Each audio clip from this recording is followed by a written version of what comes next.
one, and then seemed to come back and bite you again, especially in the fourth. Yeah, I mean, it was a really uneven match because,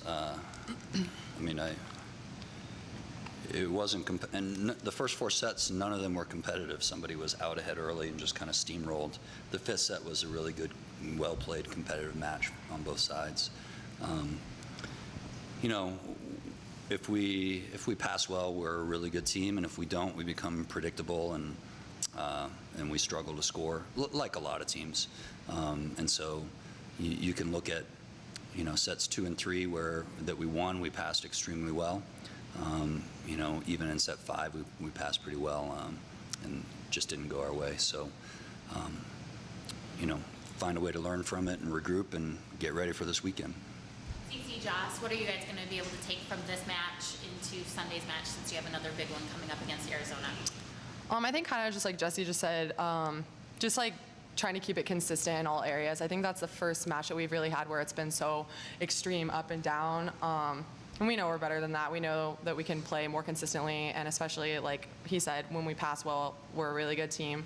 So I think we can really just hone in on those little, tiny, small details in practice the next couple days, and we'll be ready to go on Sunday. Yeah, I think we had a lot of plays where we just weren't disciplined. Volleyball's a game of being disciplined, and we had a lot of trouble in that. We were kind of up and down, like Jesse and Cece said. Coming back, I think we just need to refocus, revamp.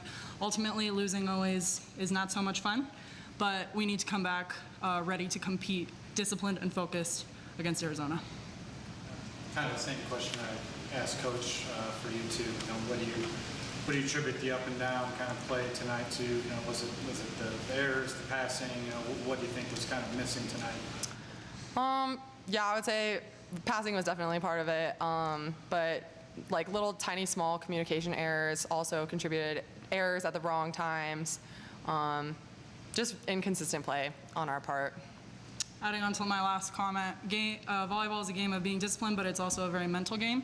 I think that we were overthinking a lot of things that we know exactly how to do, and we know how to refocus and fix, and we didn't do that faster. So I think that's ultimately what killed us.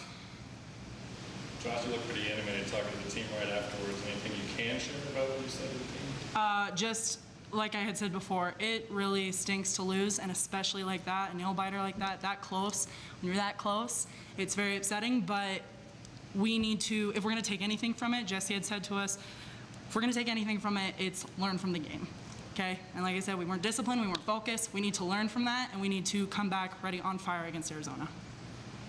See, Go ahead. if I heard that right, all-time digs record for you tonight. I know it's not the outcome you wanted, but can you comment a little bit on that record and what it means for you to be at the top of that list for this program? I am definitely very honored, very thankful for that. I've mentioned this before, I really couldn't do it without my blockers. They make my life a lot easier back there. If I didn't have them, it would be really hard. But yeah, just very honored about that, but couldn't do it without my team. Just expanding on that, she broke Carrie Downer's record. I know you know Carrie.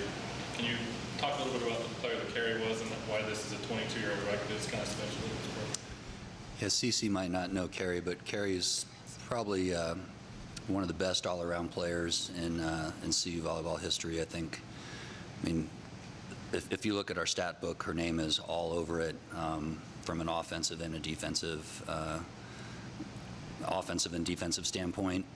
Cece has a really similar defensive and passing game to Carrie, and it's amazing for Cece to get that record because there's a lot of really good players that have come through here.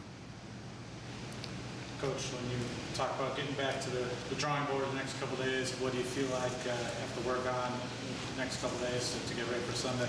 I mean, there's not one thing. We work on everything all the time because we have to get better at every piece of the game. So it's not like we're going to say, hey, we did this, so let's spend 2 hours on this tomorrow. I mean, we're going to do what we normally do, try to get a little bit better at it.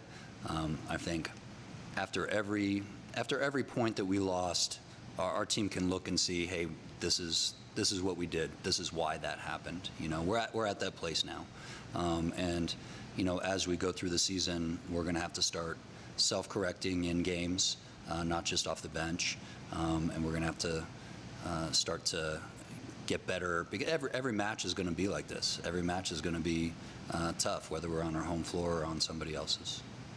We talked the other day about how tough this league is. You know, it's just one game so far in the Pac-12, but holding serve at home, does that become even more important now on Sunday?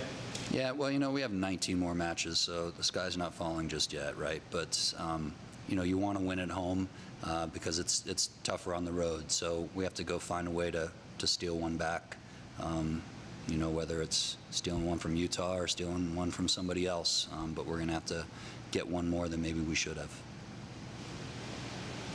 Okay, thank you. Thank you. Thank you.